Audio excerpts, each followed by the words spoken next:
Hi guys, good morning, আসসালামু আলাইকুম। সবাইকে জানাচ্ছি অনেক অনেক শুভেচ্ছা, স্বাগতম আমার নতুন আরেকটি ভিডিওতে। তো বন্ধুরা, আপনারা সবাই কেমন আছেন? আশা করি সবাই ভালো আছেন।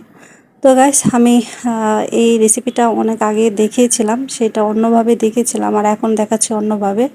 অলরেডি আমি এতে যা যা মশলা দেওয়ার প্রয়োজন আমি তা দিয়ে নিয়েছি।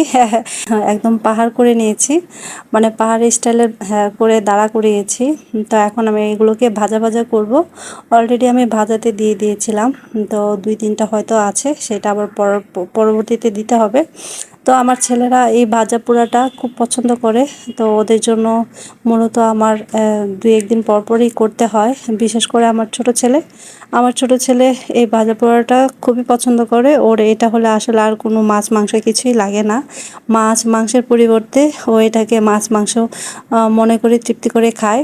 তো ওর কাছে এটা খুবই ফেভারেট, তো আমার কাছেও ফেভারেট। আমার বড় ছেলে আসলে আমার ছোট ছেলে থেকে মজার আইটেম জিনিসটা একটু কম বুঝে। বড় ছেলেকে যা দেওয়া হয় সে তা দিয়েই খায়, শুধু লাউ খেতে পারে না। তো যাই হোক, একটু ডাল রান্না করব বলে এটাকে বয়ল করে রেখেছি। এখন পর্যন্ত বাগার দেওয়া হয়নি, জানি না এখন বাগার দিব কিনা, পরবর্তীতে হয়তো দিতে পারি।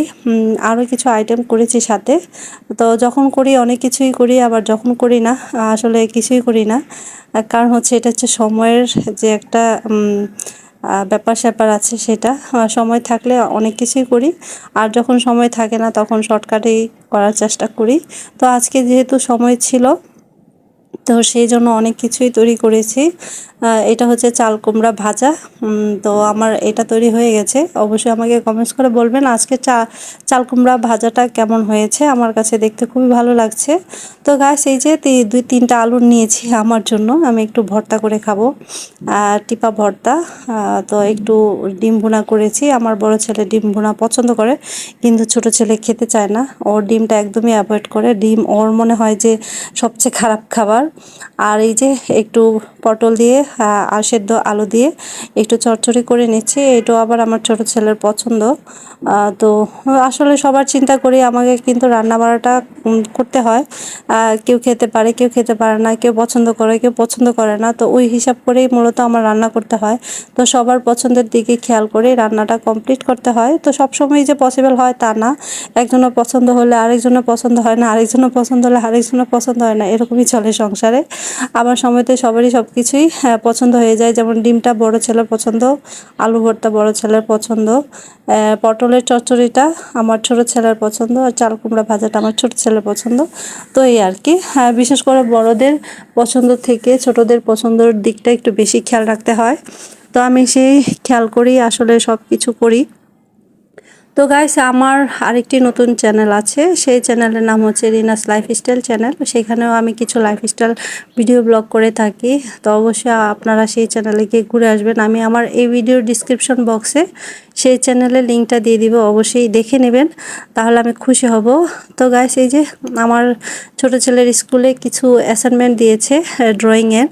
এটা হচ্ছে ফুলদানি, মানে একদম কাপ আইসক্রিমের মতো করে তৈরি করে দিয়েছিলাম। তেমন একটা মজবুত হয় নাই, ওর মানে পছন্দ হয় নাই ছোট জনের।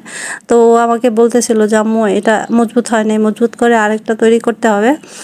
তো এইসব ক্ষেত্রে যেহেতু ওর ড্রয়িং, ওর তো সাহায্য অবশ্যই লাগবে।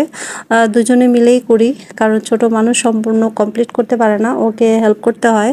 তো আসলে এইসব ক্ষেত্রে মারা বাবারা অবশ্যই বাচ্চাদের হেল্প করে, কারণ সব কিছুই বাচ্চারা পরিপূর্ণ পারে না, তাদেরকে হেল্প করতে হয়। এই যে পরবর্তীতে এই যে বড় করে একটা ফুলদানি ফুল সহকারে বানিয়ে দিয়েছি, এটা খুব তার পছন্দ হয়েছে। তো মাশাল্লাহ, গতকালকে পরীক্ষা দিয়েছে আর এটা নিয়ে গেছে 10-এ 10 পেয়েছে, এবং টিচাররা নাকি ওকে ছবিও তুলেছে, পছন্দ করেছে। তো সেটা আমিও শুনে খুশি হয়েছি। তো আজকে এই পর্যন্তই। সবাই ভালো থাকবেন, সুস্থ থাকবেন, নিজের দিকে খেয়াল রাখবেন। আসসালামু আলাইকুম, আল্লাহ হাফেজ।